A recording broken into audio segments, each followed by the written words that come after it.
El nostre escaquista de confiança, Marc López Forn. Bon dia i bona hora. Soc en Marc, el vostre escaquista de confiança, i avui seguirem el resum del Tata Steel que vam començar la setmana passada i que vam deixar a la ronda 5 amb el Nils Grandelius com a líder en solitari. A la sisena ronda els únics que van guanyar van ser en Van Forest i en Firouzja, però a cap dels dos els hi va servir per posar-se líders i la classificació més o menys es va mantenir igual. Però mantenim un ull sobre en Firouzja perquè si va guanyar a les 6, també va guanyar a les 7 i a la 8. O sigui, 3 victòries seguides. A la setena ronda podem veure en la seva partida amb en Duda la influència del fa 0. No arriben aquí a la posició, en aquesta posició a la jugada 8 i ara les blanques avancen el peó d'H fins a 4, fan un parell de jugades i el tornen a avançar una jugada més, és a dir, ja no cal consolidar més al centre, ni arrocar-se, ni agafar una mica d'espai per l'altre flanc. Anem a fer les jugades que fins ara no estàvem acostumats, però que es veu que molesten bastant, com aquest avançament del peó de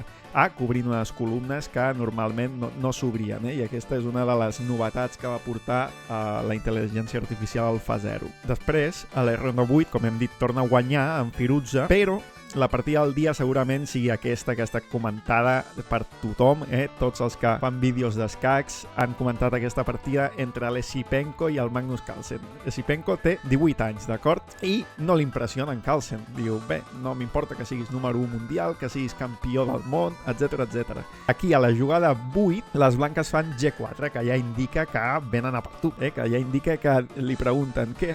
Que et volies enrocar, perdona? Bueno, pues endavant. Jo només avançaré els peons i t'esmicolaré. Passen unes quantes jugades i ara entrega un peó, no només ja l'avança, sinó que l'entrega tal qual, m'és igual que siguis en Carlsen, jo soc l'Esipenko, què passa aquí, tal, bueno, canvia, desenvolupen una mica, fa veure que toca el peó d'H i ara ve un moment clau, un moment espectacular, que és per què aquesta partida ha estat tan comentada. Ja només pel fet aquest de G4 i entregar-li el peó de G ja té mèrit, però ara ve el moment en el qual, un cop ho veus, sembla molt simple, però s'ha de veure, no? Una petita combinació, entregant el cavall, després capturant aquest cavall de C6 i després dama C3, tocant l'alfil, tocant la torre, haver recuperat el peó i havent quedat en una posició que en principi la resta és tècnica, i aquesta gent en té molt de tècnica, per tant l'Esipenko va acabar guanyant aquesta partida. Amb aquests resultats, en Firouzja es posava el líder en solitari. Recordem que té 17 anys i ja els comentaristes, els especialistes, els analistes abans de començar el torneig deien que en Firouzja podia emular en Carlsen,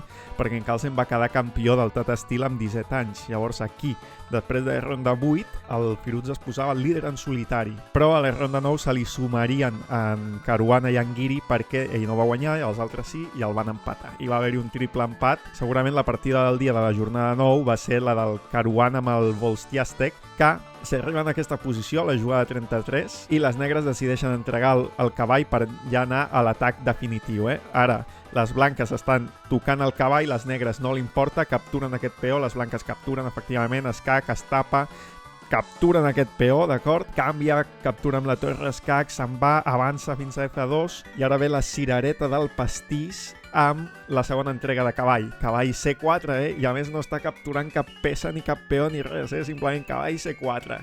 El captura i torre 1 i les blanques abandonen. Dues entregues de cavall, En Caruana està jugant fortíssim, però aquest triple empat que es dona a la ronda 9 entre Firouzja, Caruana i Giri no dura gaire perquè a la ronda 10 en Giri guanya, els altres no, i per tant es posen líder en solitari. Aquí està havent canvis del líder en solitari moltes vegades, és un torneig molt apretat i pot passar de tot. En aquesta ronda 10 en Giri, que es queda líder en solitari, fa aquesta petita combinació al final de la partida un altre cop amb el Volstiastek, en la qual en aquesta posició ja al final a jugar 49 de les blanques fan torre par i és bonic, no? És bonic perquè si les negres abandonen però si capturen aquí, bé, torre escac, baixen aquí, escac i mat. I amb la d'avui dissabte queden 3 rondes en les que encara pot passar tot. Ja estem veient que es canvia de líder quasi a cada jornada. Per tant, Víctor, Enric i a la taula us pregunto qui creieu que acabarà quedant campió d'aquesta edició 2021 del Tata Steel. Us deixo la classificació provisional perquè li dongueu un cop d'ull i bé, fins la propera.